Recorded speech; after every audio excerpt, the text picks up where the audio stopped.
Grace and peace, everybody. Welcome to Berean TV. A lot of people ask me, how can I understand that Bible? I think like any other discipline, like any other thing, if you're going on a jog, if you're getting ready to run in a marathon, you have to prepare yourself. If it's a boxing match, a basketball game, you have to prepare yourself. And it's the same way. If it's a test in school, you have to prepare yourself. It's the same way when you're approaching the Bible. You have to prepare yourself to approach the scriptures. A lot of people come to the scriptures and they just open it up. Oh, I'm building a college, I can understand this and that. But you have to approach the Bible humbly. If you believe this is God's written, you're looking to receive something from it, you have to approach us humbly and prayerfully. David said in the scriptures, "Open thou my eyes, Lord, that I might behold wondrous things out of thy law." When you're reading the word, you're looking for the Most High to speak to you. You're looking for certain passages or certain stories to jump out at you. And the way that happens, sometime you could be reading the story of Samson, or the story of Daniel in the lion's den, or the apostle Paul, and sometimes the Spirit will line you up with that character inside the Bible and impress certain things upon your heart. You have to go, like I said in other videos, with that inner witness. He'll impress certain things on your heart. I think when certain people watch Benny Hinn and all these folk on television, they start thinking it's crazy that angels are coming into the room and going to sit on the side of your bed and start giving you dictation or writing things down. But that's not how it is. The Most High God, he'll speak to you in your time of sorrow, to going through any specific situation, but when you're by yourself most of the time. So you have to take time out in meditation. This is how come the monks, or even back in the days in Egypt, they would take time and go into the wilderness. We see the brothers in Qumran with the Dead Sea Scrolls. They would take their time, they would go away. That was a community of people, and they would spend time in the Word. Now, do you have to go up into the mountain and stay in there for 40 days? No, you don't have to, but it's always good to take time out and pray, to take time out and just meditate on some stuff. You don't have to read 5, 6, 7 chapters, 2 books. Just meditate on things, and as you begin to meditate on the Word, he'll impress certain things on your heart. And it's good to have a notebook by the side of the bed or wherever you're studying. You can write certain scriptures down and you can go to sleep with that on your spirit. Sometime you'll receive a dream or something like that. And what a lot of people don't understand is, if I'm praying and if I'm reading something and I'm praying, there's different types of things. I can read the Bible to study. I like to study, compare it with history, cross references of the books. That's one thing. But in my devotional time, to build my own spirit up and to fellowship with the Father through the Son, I would read a few Psalms, and I would go to sleep with that on my mind. Great is the Lord and greatly to be praised. And I'm just going to relax with that on my mind, and I'm going to be quiet and giving praises in my mind and my spirit when I go to sleep. The Most High may not speak to you that night. You just have an open spirit, an open heart to hear what he has to say. And maybe you'll get a dream 2 or 3 days later, or something you were praying about and reading about. Somebody on the job will come up to you and say something. They didn't even know what was going on. And that's what we call confirmation. They would just say something that you were dealing with a few days earlier, a few weeks back, or a few days back, and they would bring confirmation. Or sometime confirmation will just come days later when you're reading a whole another portion of scripture doing something else. So we have to understand the different ways that the Master speaks to us. Now, I don't want y'all to get confused with spirituality and coming up in the things of God, because we're living in a time where grandma didn't have a master's, didn't have a PhD, didn't have a bachelor's degree, but she understood how to be led by the Spirit, and she moved in a wisdom, what we call the wisdom of the ages. Grandma was smarter than a lot of the sisters out here right now with double master's degrees. That's just the truth of the matter. And stuff grandma used to say back in the days, we used to think was crazy. Why buy the cow if you can get the milk for free? A lot of these sisters saying, I don't know why he want to marry me. I don't know why he don't want to marry me. You and him living together.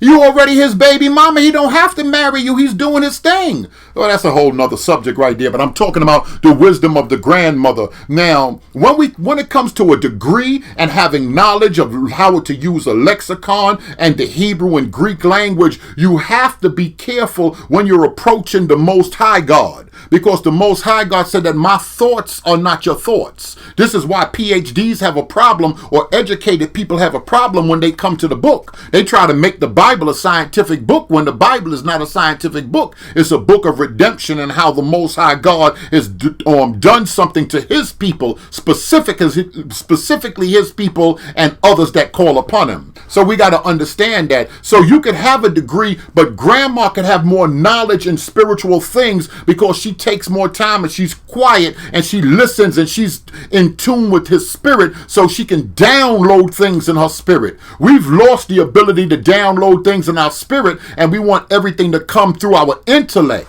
According to the Bible, 1 Thessalonians 5, that man is a tripartite being. May the God of peace sanctify you wholly in your spirit, soul, and your body. You're a threefold being. You're a trinity, and you have to understand when you receive revelation from the Most High God, or illumination as we call it, it goes into your spirit. That's how come some women are quicker to move with intuition or what the spirit is saying, because it don't have to make sense to them. Now, brothers, we're a little different. We want to figure this thing out. We want to figure out everything. So in a way, sometimes it's harder for us to be led by the Spirit, where a sister will be moved with the feeling or the intuition with this inside of her. We have to be careful and understand how to be led.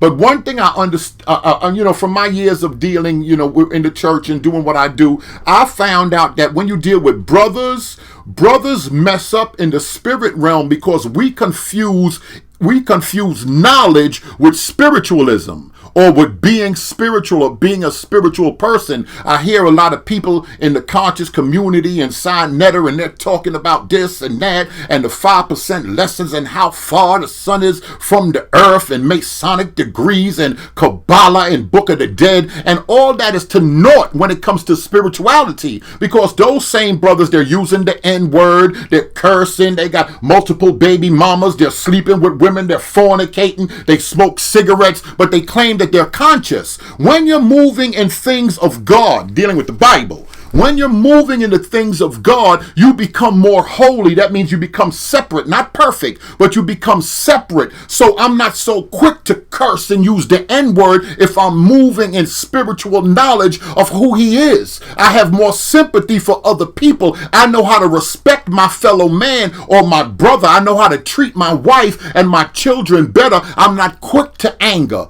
I'm apt to teach. There's certain things that come with growing spiritually. So sisters, y'all have to be careful. Even when you meet a man and he's quoting Bible means nothing. You have to watch lifestyle. This is how come we say that time is the great revealer. You meet a brother, you talking Bible and this and that, and he's wrapping his head up and telling you to cover yourself up, respect yourself, sister. There's a lot of guys that use Bible just to sleep with you women. Y'all got to be on top of that. But time is the great reveal. If you just wait, if he wants some, let him get it from somewhere else. He probably do that anyway. If you fall back and just wait and watch his actions, watch how he carry himself around his mother, his baby mama, his kids, his grandmother. Your people, relax and see. Time is the great revealer. We're in a time where people they're just too anxious for everything. And that's the same thing with hearing from the Most High God. If we lay back and quiet our spirit, just meditate. We don't have to be all over the Bible. Like I often say in different videos, you approach the Bible like a detective. A detective come on the crime scene. He don't say, I don't want to be a detective because I don't know where the gun is. I don't know what happened at this crime scene. He's going to take it piece by piece and information by information as it comes in. And you do the same thing with the word. You may not understand what happened in Genesis and then Cain, and how do I look at this in light of evolution. You may not understand that, but if the Bible says love your neighbor, you start right there. as the light shine in your path. If you have knowledge with that, you walk around in love. Don't try to get so angry. Road rage. Don't be, you know how we get sometimes. Don't be like that. And as you honor God in the things that you do understand, he'll give more light to you in different portions of scripture that you don't understand. A lot of people come to knowledge of the Most High God and they want to run to revelation and the mysteries, and they just spook themselves out. Don't spook yourself out with the Bible. Whatever's clear in the writ to do out of your neighbor, you know you need to walk in love. You start doing that and he'll bring deeper things to you far as the word. The second thing that I would like to bring out is you must in every religion, spiritual principle, people don't understand that ego is the great enemy. This ego and pride is what Satan or the wicked one uses often. That's how come we're obsessed with selfies and beautification. We want to see ourselves. We're lusting after things. You have to make sure your ego is constantly in check. The works of the flesh is constantly in check. Nobody can say that they're going to heavier knowledge in this book and then they're running around sleeping with 4, 5, 6 women. They're running around here killing. They have a violent temper. This is how cults develop. Jim Jones, if you study the history of any cult, what they always do, they'll quote a lot of scriptures. They'll separate people from their family. They'll beat you in your head and spook you out. I saw an angel last night. You people have to listen to me. And they'll spook you out with stuff. But at the same time, their personal lifestyle is works of the flesh. They're violent. They're lustful. They're sleeping with women in the congregation. And not only women, they're sleeping with the children. They want to start marrying people. I have to go and bless your wife before you can bless her in the marriage bed, and all this mad cult behavior. You have to have an eye out for cult behavior and understand the working of the Spirit and how he moves in you.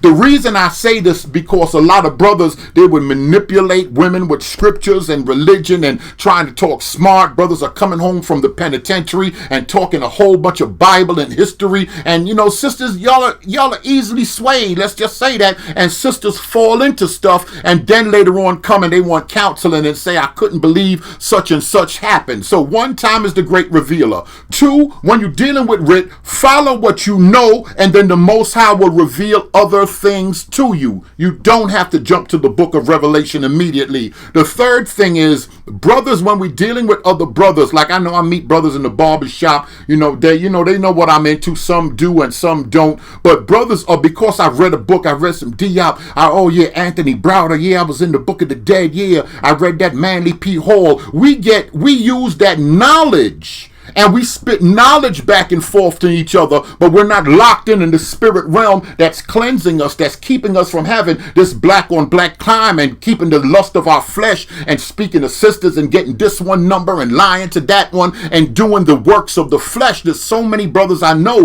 they'll tell you all about Maccabees and the Book of the Dead and the 5% lessons, like I say, but these guys love the strip spot. Their flesh is out of control. They're quick to get violent still, as much knowledge as they have. They're quick to get violent. Why is that? Because their egos are not in check. The first thing the Spirit of the Most High God do, he deals with you. A lot of guys want to talk about their prophets and their priests and I'm a Hebrew, this bishop, that, and all this madness, but their own ego is not in check. So one minister will get with another minister and then he'll hate, so he'll get him a little church next to the Chinese restaurant. He only got 7 people. This other fool done made himself an archbishop. He got 3 people, and they're just making merchandise of the people. They're running amok because they don't want to submit themselves one to another, and we can't have no unity. So you got to be careful, and there's a difference between somebody that quotes a lot of Bible, Book of the Dead, and Egypt, and Kemetic this and that, and y'all have to be careful with a lot of that stuff because people are shopping information. They're just selling you a new form of information. They're selling you a gospel. They're selling you some type of anything, some health drink. They're always some soap. They're always selling you something, and you have to be careful because they will confound you with great words like they're a real wise person. But a wise person, you see their actions and behavior. They're living a humble life. You don't want your pastor too materialistic, running around here in private jets and all these $65 million Benzes. You want to see some humility, because that's what it's about. You can say what you want. Capitalistic America is one thing, but you have to see some humility in somebody's life. Automatically, if I'm around a preacher and he's too materialistic, talking about his congregation and the chain they bought him, the Benz they bought him, the sheets he's sleeping on, I'm good. I'm good, and y'all can take it from me if y'all want to, but you don't want nobody too materialistic. That's one thing. When brothers want to big up their ego and all the books that they read and try to make another brother look bad, and they're still using the N-word, they cursing, they just ripping and running about the white man, no matter how many books they quote, their spirituality is not high. And in fact, in all actuality, when somebody got a high spirituality, they'll understand that there's only one